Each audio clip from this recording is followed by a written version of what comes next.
आज से सावन का पावन महीना शुरू हो गया है और सावन के पावन महीने में कांवड़ यात्रा को लेकर बिहार में सियासत भी गर्मा गई है। Pappu Yadav full on action mode में है, पूरे गुस्से में है और चाहे वो योगी आदित्यनाथ हो, नरेंद्र मोदी हो या फिर तेजस्वी यादव, किसी को बख्शने के मूड में नहीं है। सबको लेकर उन्होंने कौन सा बयान दे दिया है जिसके बाद से बिहार में सियासत और ज्यादा गर्मा गई है।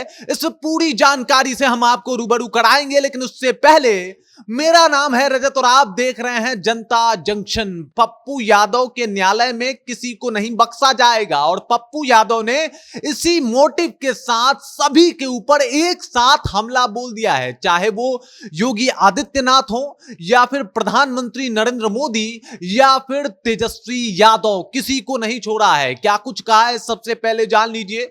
उन्होंने सबसे पहले शुरू में ही योगी आदित्यनाथ को टारगेट किया और कह दिया कि जिस तरीके का उन्होंने बयान दिया है उसके बाद उन्हें मुख्यमंत्री के पद पे एक मिनट भी नहीं बैठना चाहिए। उन्होंने कहा कि वो किस तरीके का बयान दे रहे हैं। यहां पे तो नरेंद्र मोदी और योगी आदित्यनाथ में यह शर्त लगा हुआ है कि हिंदू हृदय सम्राट मैं हूं तो मैं हूं। इन लोगों ने भगवान को भी जातियों में बांटना शुरू कर दिया है।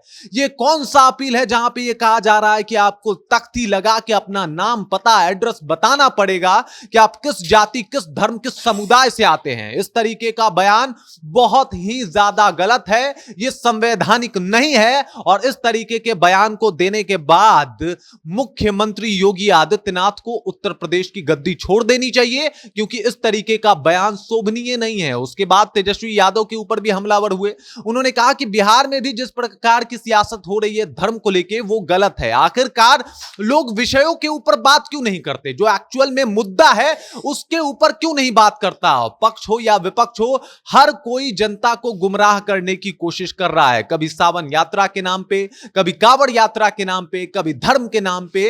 इस तरीके की बातें शोभा नहीं देती, चाहे वो तेजस्वी यादव हो, चाहे वो नरेंद्र मोदी हो। हर कोई का बस एक ही मकसद है कि जनता को गुमराह किया जाए। उन्होंने कहा एक्चुअल जो मुद्दा है, जिस तरीके से मामले सामने आते हैं, पटना में 6 मर्डर हो जाते हैं प्रतिदिन, एक औसत तौर पे देखा जाए तो, ऐसे ही बलात्कार के भी मुद्दे हैं। इसके ऊपर क्यों नहीं कोई कुछ बोलता है, इसके ऊपर तेजस्वी यादव क्यों नहीं एक्टिव होते। 6 महीने पहले सरकार तेजस्वी यादव की थी, तब भी यह मुद्दा था।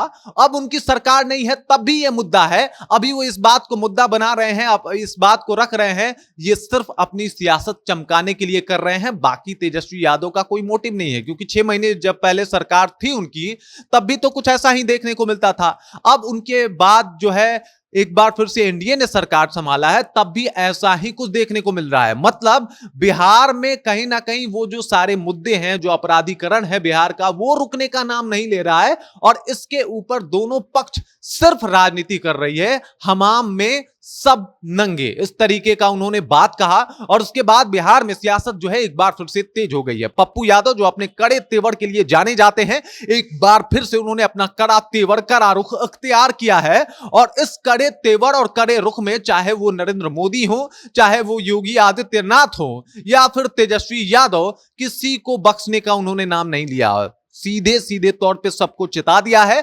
सबको टारगेट कर लिया है और सबके ऊपर उन्होंने एक साथ एक स्वर में कहा है कि ये लोग जनता का भला नहीं चाहते, सिर्फ अपना भला सोच रहे हैं, अपनी सियासत चमकाने के लिए ये सारे काम कर रहे हैं, बाकी जनता का इसमें कोई भी फायदा नहीं है।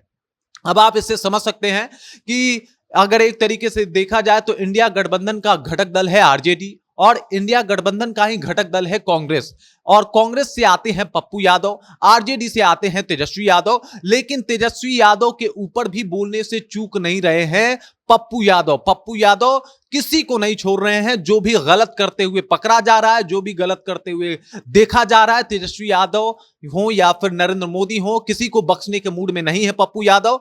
या फिर अगर कोई अधिकारी भी हो तो उसके ऊपर भी बोलते हुए नजर आते हैं। वहां पे पहुंच जाते हैं पप्पू यादव, जाके कहते हैं कि आप इस तरीके का काम कर रहे हैं, आप कोऑपरेट कीजिए, नहीं तो पप्पू यादव के शासनकाल में, पप्पू यादव के पूर्णिया में ऐसा कुछ नहीं होगा। और अब सीधे सीधे तौर पे सभी पार्टियों को, सभी दल को, सभी बड़े नेताओं को उन्होंने टारगेट कर लिया।